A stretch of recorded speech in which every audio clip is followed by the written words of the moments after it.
El doctor Alfredo Jalife Rame, catedrático y analista geopolítico. Sí, por favor. Adelante, perdón. Gracias. Sí voy a necesitar un micrófono como tú, porque yo no veo de lado ahí como hizo la doctora, no sé qué magia hizo para ver de lado. Bueno, es un enorme placer estar aquí en la Cámara de Diputados. Sé que está pasando en vivo, eso es muy importante. La población debe estar enterada de lo que sucede.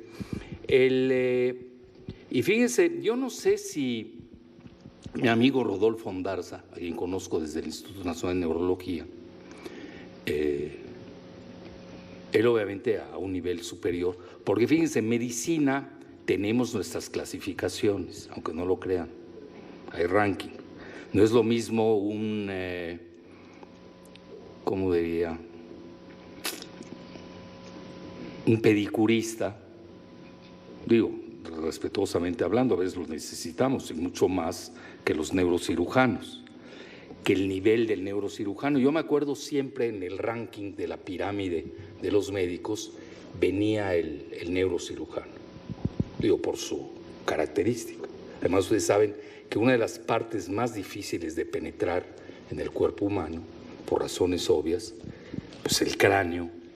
Por algo el cráneo es el cráneo, ¿no? Y es un hueso que tiene una masa encefálica. Entonces es el primero, el ranking de la medicina. Luego veníamos ahí, bueno, en segundo lugar los neurólogos, y ya en tercer lugar aparecía el endocrinólogo, el cardiólogo, en cuarto, más o menos, no estoy hablando en ingresos de dinero, estoy hablando en ranking de dificultad, de sapiencia, todo lo que eso emana y evoca. Luego venía el gastroenterólogo, y vean, incluso no es por despreciar, pero ustedes lo ven en el tiempo que toma la especialidad. Un neurocirujano mínimo se aventaba hasta 7 años de especialidad. Se dice fácil, ¿eh? Y no lo digo con desprecio, todo lo contrario, hemos necesitado de dermatólogos, pues 2 años, es decir, habían especialidades, yo diría, relajantes, ¿no? Para no decir otro término, pero ganan más incluso que los que nos dedicamos a otras áreas. Yo era atípico porque yo realmente estudié primero endocrinología, en nutrición.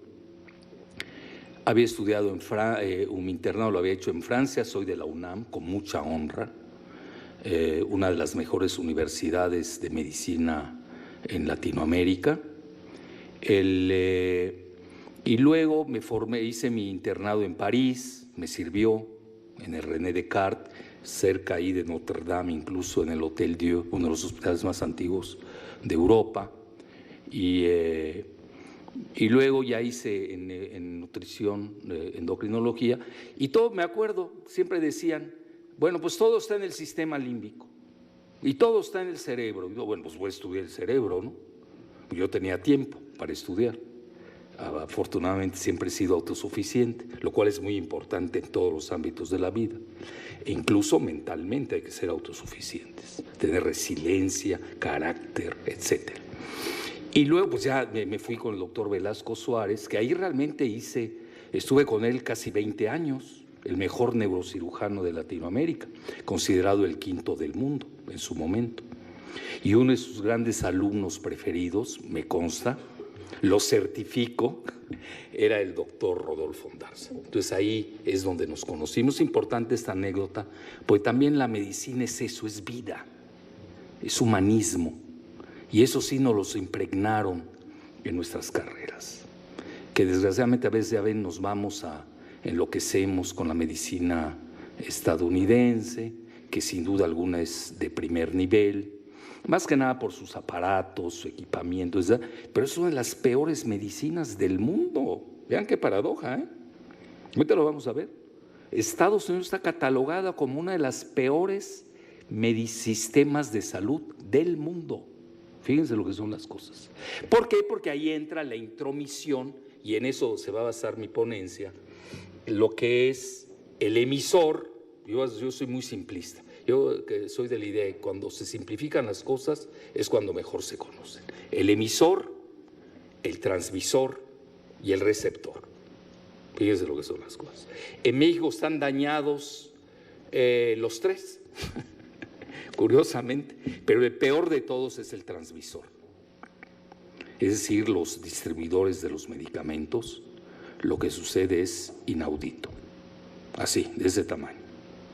Entonces, hoy estaba pensando, ahora que estaba escuchando al doctor Ondarza, que como muy buen neurocirujano, pues tocó la llaga, abrió el cerebro, el sistema nervioso central del país y curiosamente él coincide con nuestro amigo que hoy es presidente de la República, Andrés Manuel López Obrador, que Andrés, cuando yo tenía más acceso directo a él, hasta yo decía, no estará exagerando, porque ya era obsesión lo de la corrupción. Yo decía, no puede ser, digo, ya. Todas las charlas nos sentábamos ahí, porque yo era del primer círculo en ese momento. Soy cofundador de Morena, nunca lo he negado. Y siempre era la obsesión de la corrupción. Bueno, lo que pasa es que Andrés sí ha recorrido el país, no sé cuántas veces.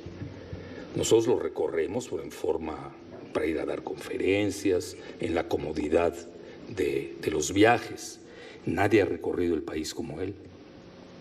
Entonces, cuando hablaba de eso, la corrupción, por eso me gustó mucho la ponencia del doctor Ondarza sobre la corrupción, y es real, Y aquí no es que quiera citar al gran filósofo Enrique Peña Nieto, cuando comentó que en México la corrupción es cultural. Y vean, hay que aceptar que es cierto. Tenemos que desintoxicarnos. Es la primera terapia grupal, preventiva. Tenemos que desintoxicarnos de ese, bueno, aquí ya es adicción más que cáncer, ¿no? Pues ya se volvió cáncer. La corrupción verdaderamente es flagrante en México. Ahora yo que estaba, obviamente a mí me gusta preparar las cosas que hago, y más tratándose de un foro tan importante y relevante, además con mis amigos del Partido del Trabajo, que casi ya parezco hasta miembro, ¿no? Soy el ponente principal una vez al año de sus conferencias internacionales, los cuales les agradezco. Con Reginaldo, pues yo me llevo muy bien, incluso tuvimos hasta un viaje juntos al Medio Oriente, y me llamó mucho la atención una frase de Reginaldo, que es muy inteligente, dicho sea de paso, no porque sea del PT, él es muy inteligente, ve las cosas, las sabe disecar. Cuando dice que vienen los productos de la India, los genéricos, que son de los más baratos del mundo, y otra vez el efecto de la transmisión, llegan a Israel y ahí es donde se encarecen. Bueno, vean, yo por razones, porque ahora me dedico más a la geopolítica, leo diario la prensa israelí, diario. Y aquel día me asustó que una empresa israelí, que obviamente está en México, para no decir nombres, porque no vine a pelearme, a los israelíes mismos les incrementó la venta de medicamentos en 2000%. ¿Escucharon? Es decir, a sus propios congéneres. Imagínense cómo van a tratar a los mexicanos. No me lo quiero imaginar. Bueno, entonces dicho sea esto, y ya concluye esta así como presentación, como prólogo, yo creo que a Rodolfo una de dos cosas hoy. O fue una coincidencia milagrosa el haber celebrado este día, este simposio, que los felicito a todos por hacerlo, porque México requería de un simposio de esta característica, que no los tenemos. Vean, se los digo abiertamente, en esta época de neoliberalismo atroz que padecimos, los médicos pasamos a ser los patitos feos de la medicina en México. También con una autocrítica. Los médicos también sucumbimos al modelo cuando nos volvimos esclavos de las aseguradoras. Y ahí el médico perdió su alma en el camino. Entonces, hoy yo creo que no es nada más la 4T, es un tema de distribución de medicamentos. Es la recuperación del alma del médico, que eso es muy importante entenderlo, porque el médico se vendió al peor postor. Vean, yo tengo experiencia y a mí es una gente que me ha ido muy bien, lo tengo que reconocer. Digo, ¿para qué les cuento? ¿Para qué les cuento? Empiezo a abrir ahorita boquetes y necesito hasta 10 días. Nada más les doy un ejemplito, ¿eh? Vean ustedes el poder que tienen los que venden medicamentos, nada más que van a los consultorios privados, porque los médicos ganan una proporción de la venta de medicamentos y los llevan a viajes al extranjero. Bueno, ya, mejor me detengo, ya no les voy a contar la compra de aparatos, que eso es más, de eso no se está hablando, ¿eh? Todo el equipamiento de los hospitales. Y ahí la corrupción es mucho mayor, lo que pasa es que nos han hecho cuentas. A mí, por ejemplo, no podemos hablar de eso, Rodolfo. De un PET, un Positron Emission Tomography, me consta, pues a veces uno no podía hablar, pues no me recibo, me pongo a brincar, veo el precio y digo, pues ya no te recibiste, no te dejan recibir.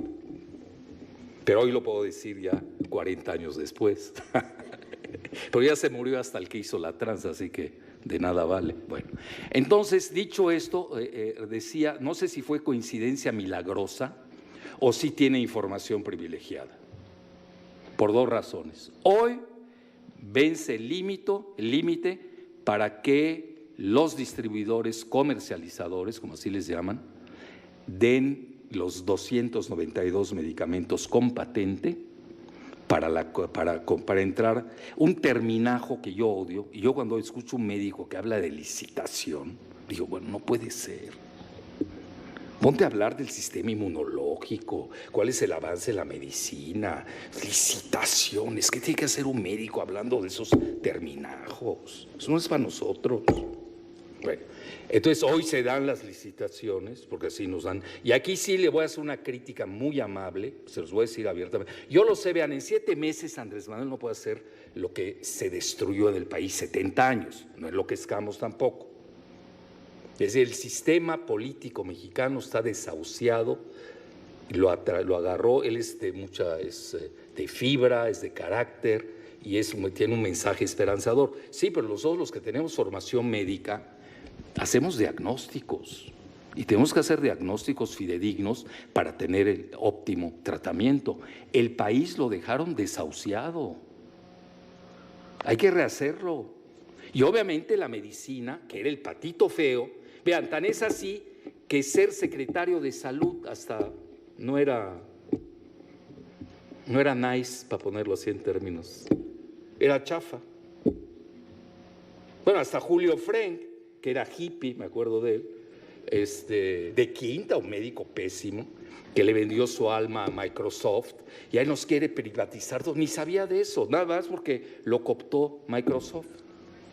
Ya se creía el Bill Gates de México, saben todos los complejos de inferioridad que afloran.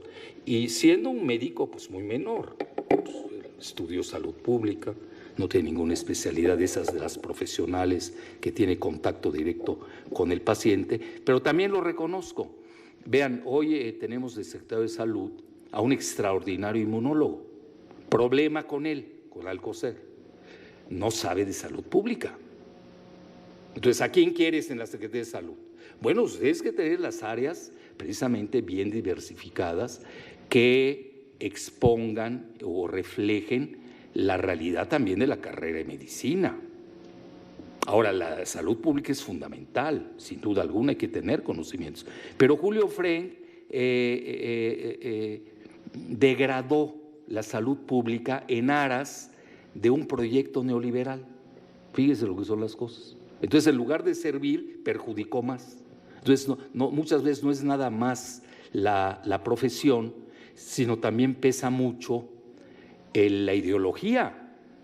Entonces, hoy estamos ante un presidente que quiere que su concepto, si nosotros vamos, yo conozco bien a Andrés y su ideología, es primero los pobres. Bueno, está muy bonito, eso suena precioso. Ahora, ¿cómo lo haces? ¿Lo puede arreglar en 6 meses, en 6 años? No estoy incitando a que se reelija. Bueno, si la nación lo quiere, que se reelija, porque ellos ya, eso es la democracia, ¿no? No veo cómo en 6 años, pero hay que dejar, se pueda resolver todo el desabasto mental, ético, estético de la carrera y de la función pública de la medicina en el país, que se ha degradado a niveles inconcebibles.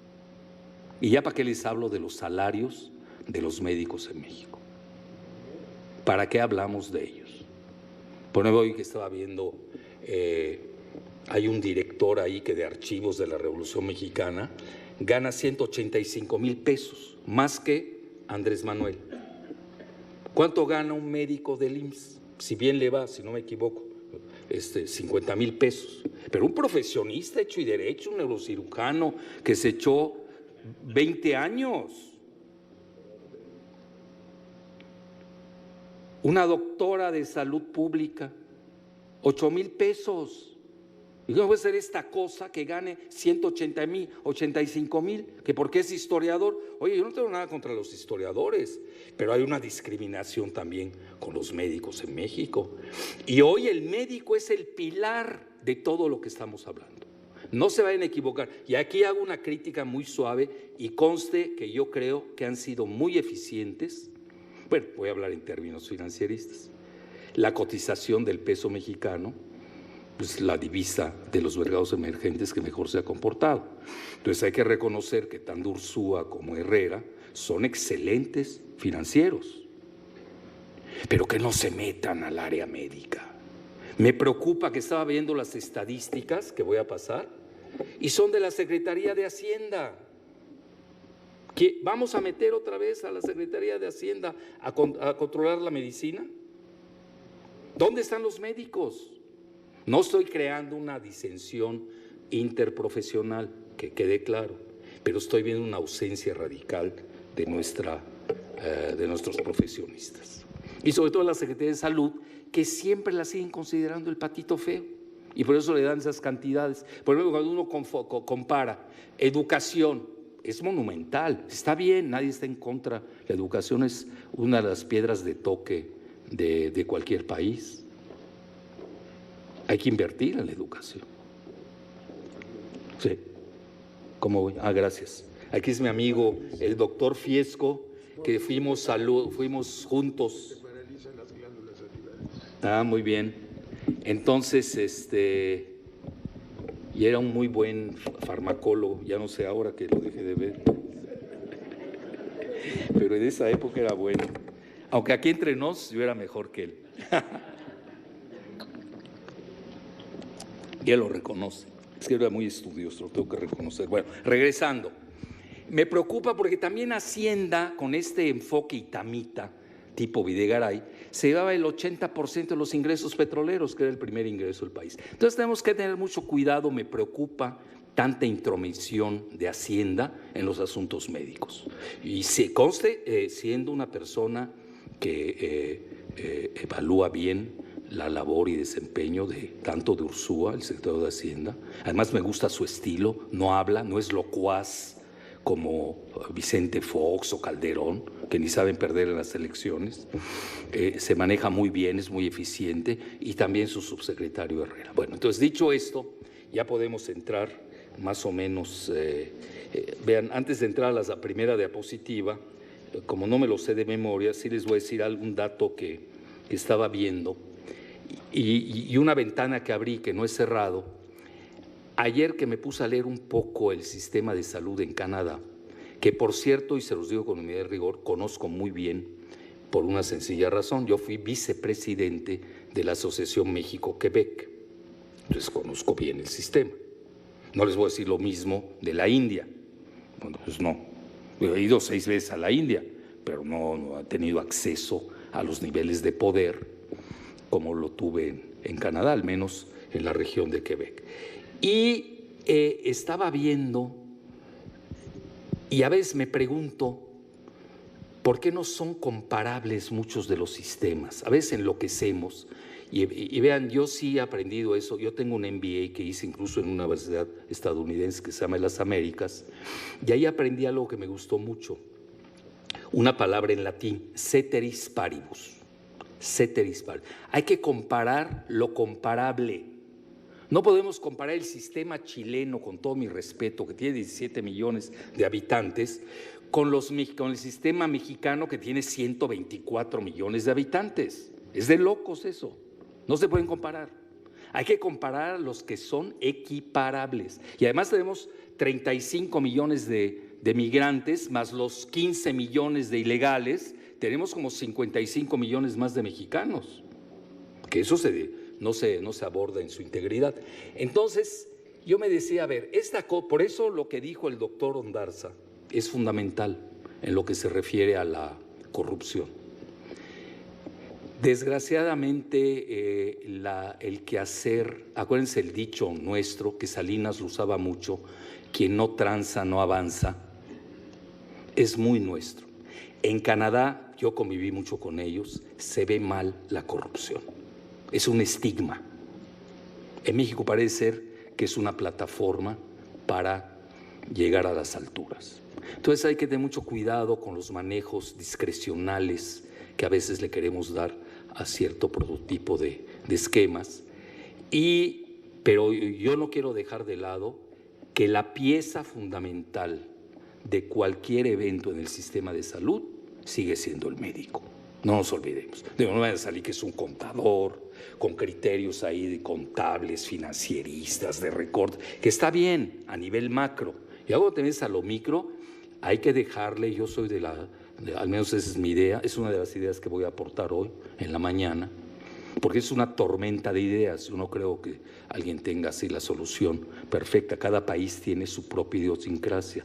Y México en particular es un país muy balcanizado. No es lo mismo el norte del país, con ingresos inmensos, con un crecimiento, les doy el ejemplo de Aguascalientes, de 11%, que Tabasco, el estado del presidente, que está, oigan bien, a menos 11 de crecimiento del Producto Interno Bruto. Y eso es general para todo el sur del país. Y él lo entiende perfecto esa situación. Entonces también los abordajes no pueden ser generales. Tienen que ser muy bien identificados y localizados y focalizados. Entonces, vean, y ya con esto estaba viendo una consideración de los gastos médicos per cápita en el 2016. El promedio mundial es de $1,000. Fíjense qué interesante. Estados Unidos es el que más gasta. Tiene casi $10,000. Y no sirve, es una porquería el sistema de salud pública.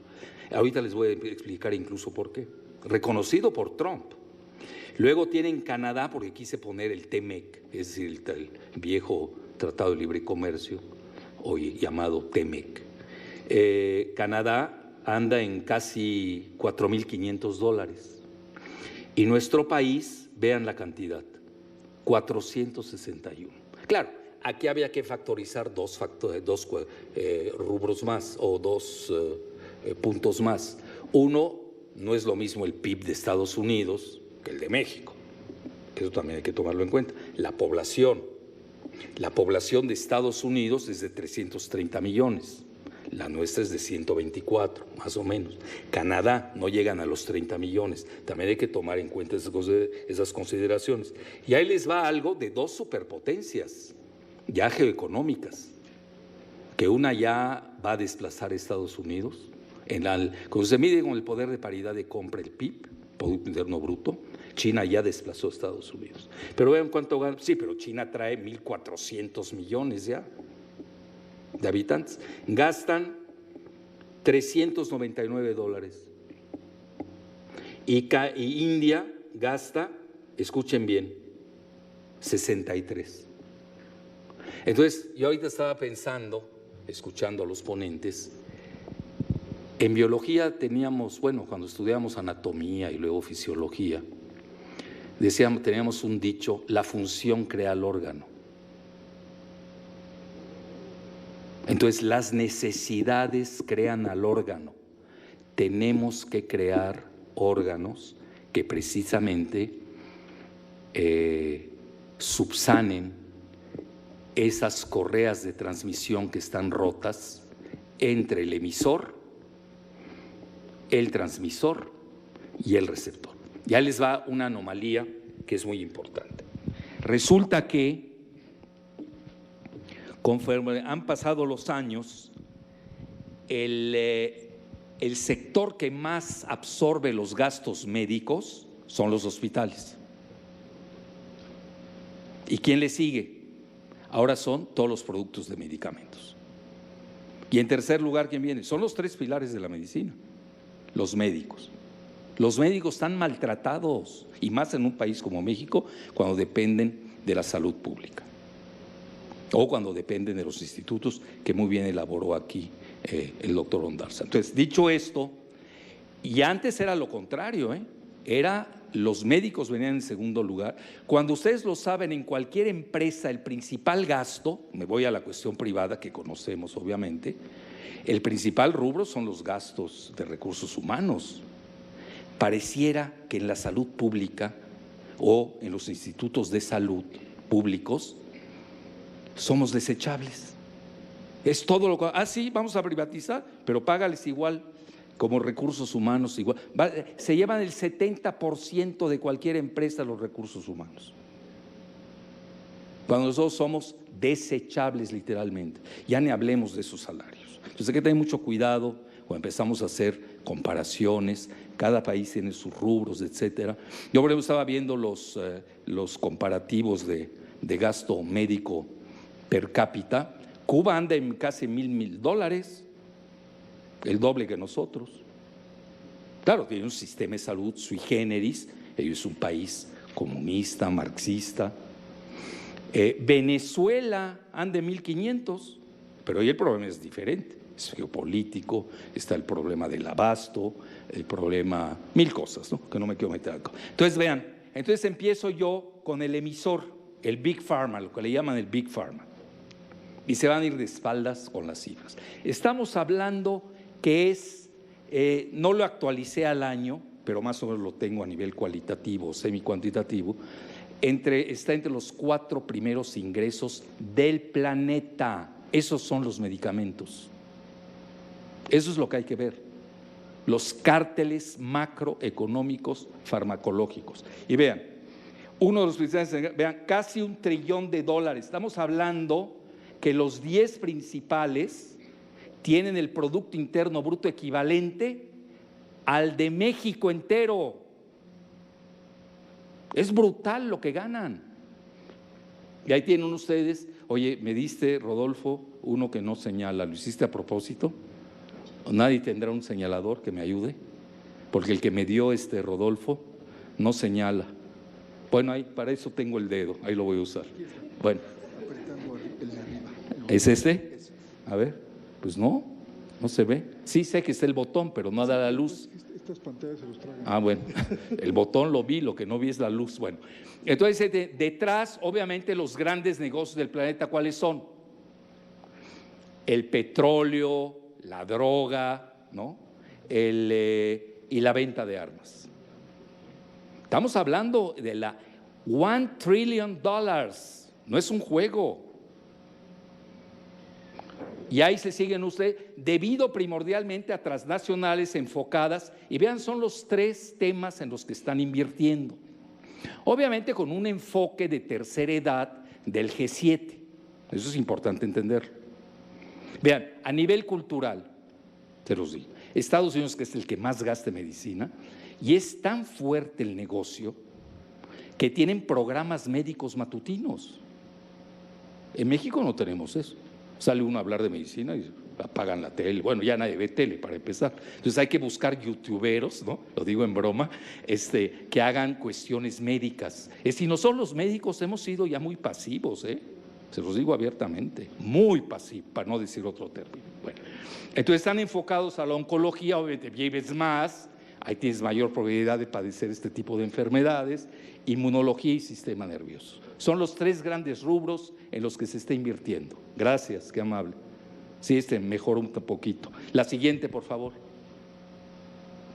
Vean, ahí está el Big Pharma, les doy los nombres: Pfizer, El share market que le llaman, la participación de mercado es 5.6% y tienen ingresos, vean, nada más una empresa, 53.600 millones de dólares. Y nosotros andamos sufriendo aquí en México por 5.000 millones de dólares para gastar en toda la población. Vean las proporciones, ¿eh? Es descomunal, descomunal. Luego tienen ustedes Novartis de Suiza, ingresos 51.900. Luego tienen ustedes a Hoffmann La Roche, bueno, Novartis es de Suiza, Hoffmann La Roche de Suiza, ingresos 57.730. Eso es un ranking que lo busqué precisamente ahí, es fácil de tener. Ahí puse aquí la fuente para que no hayan problemas. Merck Sharp & Dohme, que ahora le llaman Merck, igual tiene 42.300 millones. Johnson & Johnson, Merck es de Estados Unidos, vean aquí, de los 5 que hemos nombrado, 3 son de Estados Unidos, 2 son suizos. Ojo, ¿eh? Bueno, ¿y México dónde está? Aquel día estaba hablando con un amigo de Rodolfo, el doctor Alfonso Rojas. Me decía que hay capacidad en México. Sí, es cierto. Pero, pues, ¿dónde están? Que la tiene el Politécnico. Ah, no me dijeron nada de privado, conste. Que la tiene la UNAM. Vea, conste, no me dijeron ninguna privada. Pero ¿dónde están? ¿Dónde están las universidades públicas que ya entren de lleno con mentalidad? Bueno, estamos en un mercado global, nos gusta, no estamos en un TEMEC, no crean que a mí me fascina mucho eso del TEMEC y todo eso, pero esa es nuestra realidad. La realidad, la política es el arte de lo posible, no es de utopía. La utopía es el horizonte. Nuestro horizonte, ¿cuál sería? La autarquía, ser autosuficientes. Sería maravilloso. Bueno, ese es el camino que hay que hacer. No lo vamos a hacer en un sexenio, no soñemos. Si bien nos va en la cuarta transformación, es dejar asentadas las bases para precisamente llegar a una relativa autosuficiencia, como lo manejó muy bien el doctor Ondarza, de seguridad nacional. Oiga, ya nos andaban metiendo las tarifas, vean, de amenaza. Mañana pues no te vendo gasolina y mañana no te envío las medicinas. Es decir, hay que tener precauciones. Es decir, vamos a llevar una excelente relación con Estados Unidos, pero también tenemos que ser precavidos, sobre todo en áreas que son de vulnerabilidad. Bueno, entonces la siguiente, por favor. Tenemos, ahí está, de Great Britain, ¿no? Gran Bretaña. GlaxoSmithKline tiene ingresos por 41.000 millones. Y vean, y vende más que nada en Estados Unidos con 15.570 millones. Bueno, igual que la doctora Ceseña hizo, yo les voy a dejar las diapositivas para que obviamente las usen, por si no, que sirvan. Y vean, la única francesa, Sanofi, con ingresos de 39.000 millones, primordialmente vende a China. Claro, pues tienen buenas relaciones con ellos. En este lugar viene, creo que ya estamos en el 8, AbbVie tiene ingresos por 32.000, tiene un portafolio oncológico hematológico descomunal de 3.900, casi lo que va a gastar Andrés en todo México, y el virus de la hepatitis por 3.610 millones. Luego está Bayer de Alemania, que trae 45.270. Lo que pasa aquí, la clasificación es por participación de mercado, que es otro concepto, no es de ingresos. Es decir, el pastel, como se ve, hay unos que son eficientes y otros que no lo son, también eso. Y acaba de tener su incursión agrícola con su fusión con Monsanto, que parece ser se está desmoronando. Y por último, Eli Lilly, bueno, que es el primero real, de hecho, en participación de mercado y por ingresos, etcétera. Y vean, aquí viene algo interesante. Su director es hasta paisano mío, fue un cabildero de Eli Lilly y hoy es secretario de salud. Fíjense qué interesante. Vean cómo se manejan en Estados Unidos. Y porque ahí el concepto es pues, el mercado. Entonces Trump, que quiere ganar las elecciones, se quiere reelegir y quiere acabar con el Obamacare, que casi lo ve como del Partido Comunista de la Unión Soviética, lo está incitando a que va a bajar el precio de los medicamentos. Esa es su tarea. Y no ha podido, porque es un gran lobby ahí. El lobby del Big Pharma no es tan sencillo de manejar. Entonces, hoy es el secretario de Salud y tiene ese desafío. Bueno, la siguiente. Y ya nos va, bueno, vean, hay un fármaco que vale 2.125 millones de dólares. Uno. Por fortuna nada más se toma una vez.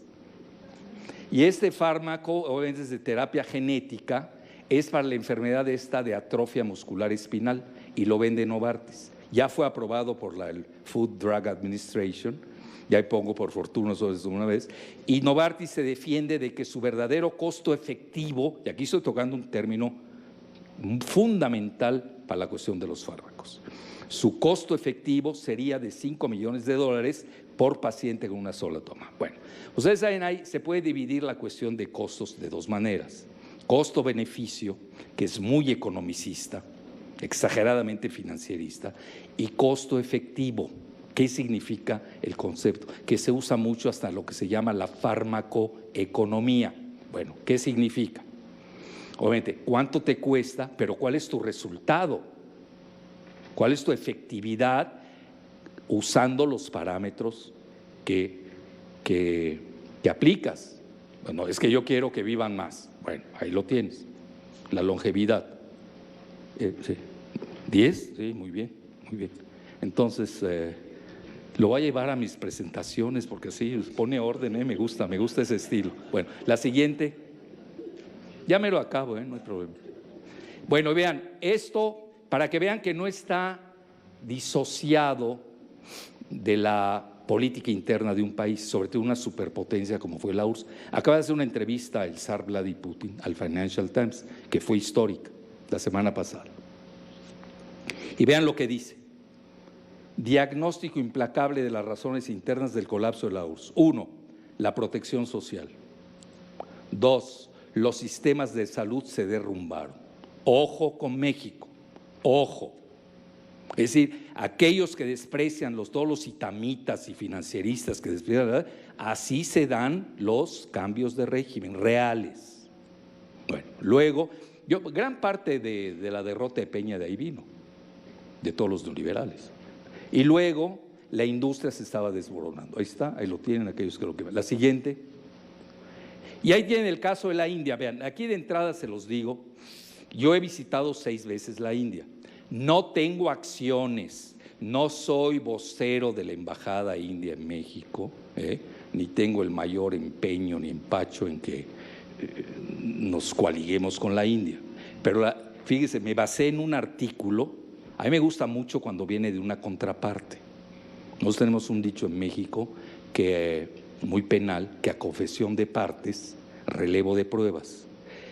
Era la fase en que no se llevaban bien China e India, ahora ya se van un poco mejor, se va a dar una gran complementariedad geoeconómica entre ambos, va muy bien ese acercamiento. Y vean, y eso es un dato de China, entonces los costos de producción son 33% más bajos que Estados Unidos. Los costos laborales son la mitad de los países occidentales. Ahora, ustedes lo saben, el indio educado, pues tiene high skills, como le llaman, ¿no? Es muy talentoso el indio. No, pero son muy inteligentes, hay que reconocerlo. Entonces, y es la tercera producción mayor en el mundo, su exportación, y eso que apenas está arrancando, a marzo del 2018 era de 16.300 millones y se estima que en el 2020 alcanzará 55.000. Va viento en popa. Entonces, ¿por qué nosotros necesitamos, como decía el diputado Reginaldo, por qué necesitamos intermediarios? Ahí sí, y ahí voy a 3 planos o 4, porque tenemos que hacer flujogramas, cronogramas. Hoy el desabasto necesita un abordaje inmediato. Otra cosa es el abordaje a corto, mediano y largo plazo, es que hay que tenerlos. El largo plazo, pues es que seamos autosuficientes, pero ahorita se requieren. ¿Y qué quieres hacer? No te vas a meter ahí a hacer análisis cuantitativos y costo-beneficio, tipo Itamita que hacen, etcétera, etcétera, y ya se te murieron los pacientes. Hay una urgencia en estos momentos para abordar la cuestión médica. Una de mis sugerencias es precisamente hacer un acuerdo estatal, o no sé, tener a alguien allá en la India y traer ese tipo de genéricos para romper el círculo de oligopólico de las distribuidoras. Bueno, entonces la siguiente, por favor. Y lean, los medicamentos genéricos de la India sacudirán el mercado chino. Eso lo sacó China Daily, ¿eh? Estados Unidos es el primer mercado farmacéutico del mundo, seguido por China. Y eso que tiene más habitantes. Lo que pasa en Estados Unidos, pero yo no sé si son hipocondriacos o es debido a las adicciones, no me quiero meter en Honduras, pero es el primer mercado, nos guste o no. Sus principales manufactureros, ahí puse los nombres, y tienen fama de ser de buena calidad. Yo parto de la base que tienen que ser de buena calidad, sino que qué discusión tenemos. No tiene, sería absurdo. La siguiente, por favor. Y vean, no me quiero meter de lleno, aquí hoy que vienen nuestros amigos cubanos, no ponen a Cuba, no la ponen ni para bien ni para mal, es decir, non-available data, ¿no? Son datos no asequibles. Pero vean, México no anda tan mal, pese a lo chafa. Cuando nos comparamos a nivel mundial, vean, estamos mejor que Estados Unidos. Canadá, vean, son los mejores sistemas en América, el continente, y Chile, curiosamente. Sí, pero Chile son 17 millones, no exageremos tampoco, y hacerlo de exportación, etcétera. Bueno, la siguiente, por favor. Hay un índice, y vean, ya en los eficiencia de los sistemas de salud en el mundo, aunque no lo crean, estamos en el lugar 20. ¿Alguien lo puede creer? Alguien va a decir es que el mexicano resiste, el chicharrón da anticuerpos. Bueno, ahí podemos hasta vacilar. La siguiente, por favor. Y la distribución de medicamentos es un gran negocio. Vean, dicho por Forbes, de cada 100 pesos que cuesta un medicamento, el distribuidor se queda, escuchen bien, con 42 pesos. ¿Es posible eso? Creo hasta se les hace poco a los muchos que ven. Bueno, 3 empresas vendían al gobierno 65,000 millones de pesos de medicamentos. Un ejemplo fétido. Bueno, porque aquí la corrupción es bidireccional, es del transmisor y del receptor. Vean, no quiero hablar mal, además ya ni tengo tiempo, eso lo salvaron a estos exdirectores médicos del IMSS que conozco perfecto, ligados con intereses extranjeros incluso. Mejor no toquemos esos temas. Además no tengo tiempo, ya me los quito. Les iba a dedicar un minuto, ya no me dieron chance. Directores médicos de IMSS que dicen, no podía ser. Fétidos de ese tamaño. Bueno, entonces, vean, este señor Óscar Arellano Pérez era el extitular de Coordinación Técnica de Bienes y Servicios del IMSS, asignaba contratos millonarios a este grupo de fármacos especializados que viene en el primer lugar, del que luego se volvió su directivo. Pues cómo no va a ser directivo, ya era hasta asociado, ¿no? La siguiente. Bueno, ya vienen, vean, con esto ya concluyo los desafíos para México. Primero que nada, el gran problema de México es la fragmentación del sistema de salud. Hay necesidad de capacidades técnicas, el alto costo de los hospitales y de los seguros privados. Eso no se está abordando, ojo. Luego, obviamente hay un presupuesto muy reducido para el sistema de salud. Los encargados de las compras de bienes del Estado deben ser investigados en sus cuentas vía SAT. Eso les duele más. Les duele más quitarle su dinero por falta de impuestos que encarcelarlos. Pues ya no caben en las cárceles. ¿Para qué queremos más? Además nos cuesta al Estado tener más presidiarios. Y luego ya les dije el abordaje como lo veo yo que debería ser. Y ya casi para terminar, ¿sí? La siguiente, por favor. Bueno, ahí los tienen ustedes, ya están estigmatizados todos los proveedores de las entidades federativas. 11%, suben 90 más 11, como que se pasaron, ¿no? Lo dejé textual, Es decir, también hay que tener cuidado con los de Hacienda. Bueno, léanlo, ahí está en su página, lo puse textual. Pero ahí va, obviamente aquí ya lo corregí porque es para ustedes, 10% y este es el 90%. ¿Ya? creo que ya viene la última. Bueno, el gasto comparativo de salud entre los tres del TEMEC, en el mundo es de 9.5 del PIB y tiende a aumentar. Estados Unidos es el mayor porcentaje del mundo, tiene 17.1% del PIB. Canadá 10.7% y México el 5.5%. ¿De qué nos quejamos? Es decir, somos el patito feo del presupuesto. Entonces, ya saben, quien no chilla, no mama. Entonces hay que empezar, los médicos tenemos que ya resucitar y decir, existimos. Bueno, la siguiente, ya creo que sí es la última, pues, ya, listo. Bueno, ante esto me queda un minuto, o ya ni uno. Bueno, Un minuto. claro que sí. Vean, cada país tiene la manera de formular sus necesidades. Uno puede tener las mejores intenciones, como decía Dante de Alighieri, la ruta al infierno está llena o plena de buenas intenciones. A veces las buenas intenciones pueden ser hasta contraproducentes. Tenemos que tener un buen lineamiento, buenos flujogramas, cronogramas y con ideas simples. A ver, ¿por qué el éxito de la medicina en Canadá?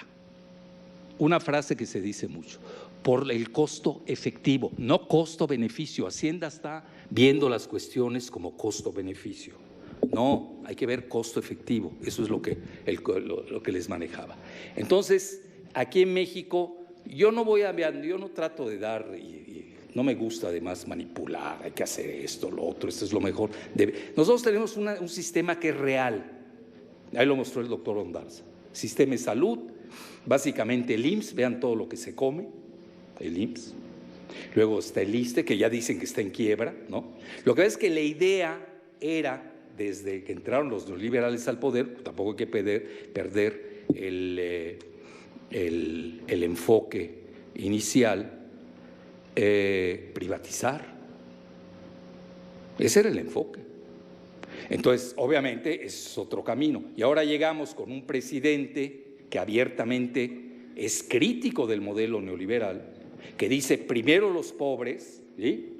Y, bueno, ¿cómo readaptamos los ideales de Andrés Manuel con la realidad del IMSS y del ISSSTE y de la Secretaría de Salud? Eso es un gran desafío. Entonces nosotros lo único que hacemos es decir, bueno, a mi juicio, estas fallas se están dando desde el emisor, el transmisor y el receptor. Y una última idea, en lo que yo no estoy de acuerdo: se quiere federalizar de nuevo todo. No lo sé. Vamos a ver el experimento en que llega. Si funciona, me retracto. Yo soy muy pragmático en eso. Yo soy más de la idea de darle autonomía a los estados, cada estado que maneje su propio sistema de salud y que se haga una competencia entre todos los estados, cómo están manejando sus sistemas de salud. Y obviamente la asignación de recursos no puede ser igual. Y conste que no tengo nada contra Nuevo León, es más, aquí tengo amigas que llegaron de Nuevo León. Pero no es lo mismo el ingreso de Nuevo León con el ingreso de Tabasco y Chiapas. Es decir, mi asignación, incluso hasta política y de criterio, pues tiene que ser mucho mayor porque tenemos que armonizar a la República. Está balcanizado el país. Entonces, obviamente, le voy a meter más a Chiapas, a Tabasco, y obviamente en proporción, pues reducir un poco la parte del norte, que además ellos ya tienen grandes servicios privados de salud, que hay que dejarlos. No enloquezcamos. Donde esté funcionando la cuestión privada, dejémosla. Y donde no esté funcionando, como es en el sur del país, porque no hay ingresos, ahí es donde, a mi juicio, debe entrar el Estado. Y más que nada, con mentalidad de autonomía estatal, y no hacer con un enfoque federal que vamos a recurrir de nuevo a estos paquetes generalistas que no sirven. Hasta en la medicina hay especialidades. Entonces, y además cada estado tiene su propia patología. Es decir, no es lo mismo las patologías del sur que las patologías del norte, lo sabe cualquier epidemiólogo, etcétera. Las del norte son más urbanistas, las del sur son más rurales. Es decir, tenemos que ser creativos. Y yo creo que de eso se trata la cuarta transformación. Muchas gracias.